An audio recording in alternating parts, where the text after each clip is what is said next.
Online देहव्यापाराच्या नावावर फसवणूक करणारी गुजरातची टोळी बुलढाणा पोलिसांच्या ताब्यात। ऑनलाईन पद्धतीने महिला व मुली पुरवण्याच्या उद्देशाने वेबसाईट बनवून नागरिकांना फसवण्याच्या घटना बुलढाण्यात उघडकीस आल्या आहेत। बुलढाणा येथे राहणाऱ्या एका उच्च शिक्षित तरुणाची 5,40,000 रुपयांची फसवणूक झाल्याची तक्रार बुलढाणा सायबर पोलिसात देण्यात आली होती। त्यावरून सायबर पोलिसांनी तपास करून गुजरात येथील 5 आरोपींना राजस्थानमधून ताब्यात घेतले आहे। आरोपी दिवान जैनुल आबेदीन, फुजेल खान, रशीद खान पठाण, जीत संजयभाई रामानुज, चिराग कुमार खोडाभाई पटेल व मुस्तफा खान मोहम्मद खान पठाण हे सर्व गुजरातमधील राहणारे आरोपी आहेत। यांच्या विरोधात विविध कलमान्वये गुन्हा दाखल करण्यात आला आहे। आरोपींच्या ताब्यातून 10 mobile, 13 SIM card, 8 ATM card, 1 Hyundai Verna 4 wheeler व नगदी 72,000 रुपये असा एकूण 7,27,000 रुपयांचा मुद्देमाल जप्त करण्यात आला असून पुढील तपास सुरू असल्याची माहिती बुलढाणा जिल्हा पोलीस अधीक्षक सुनील कडासणे यांनी दिली आहे।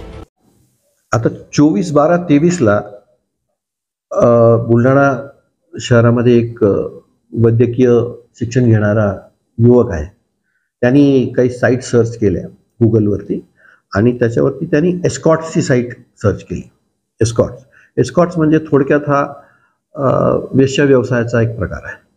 तर याच्यामध्ये जनरली तरुण मुलं या गोष्टी करतात। एकट्यामध्ये खूप माणसं करतात, लाजेखाजी कोणी बोलत नाही एकमेकाला, परंतु त्यांना साईट्स दिसल्या वेगवेगळ्या। त्या साईट्समधून त्यांनी एका साईटवर चौकशी केली तर चांगली सर्व्हिस पुरवण्यात येईल वगैरे वगैरे त्याला सांगण्यात आलं आणि असे त्यांनी त्याला ॲडव्हान्स पेमेंट मागवून त्याच्याकडून 5,40,000 रुपये त्याच्याकडून त्यांनी फोनपेनी त्यांनी घेतले आणि ते पैसे घेतल्यानंतर त्याला ती सेवा मिळाली नाही म्हणून त्यांनी फिर्याद दिली आणि CR नंबर 52/23 दाखल झाला। 419, 420 आणि IT ॲक्ट 66C/D असा IT ॲक्ट प्रमाणे गुन्हा दाखल झाला। राजस्थान आणि कोटा इथून यांना ताब्यात घेतलं। 10 mobile, 13 SIM cards, 8 ATM card आणि 1 हुंडाई वर्ना 4 व्हीलर आणि नगदी 72,000 रुपये असा 7,27,000 मुद्देमाल जप्त केला आणि इन्व्हेस्टिगेशन सुरू आहे। आणखी नवनवीन व्हिडिओ पाहण्यासाठी आताच आमच्या स्टार TV 9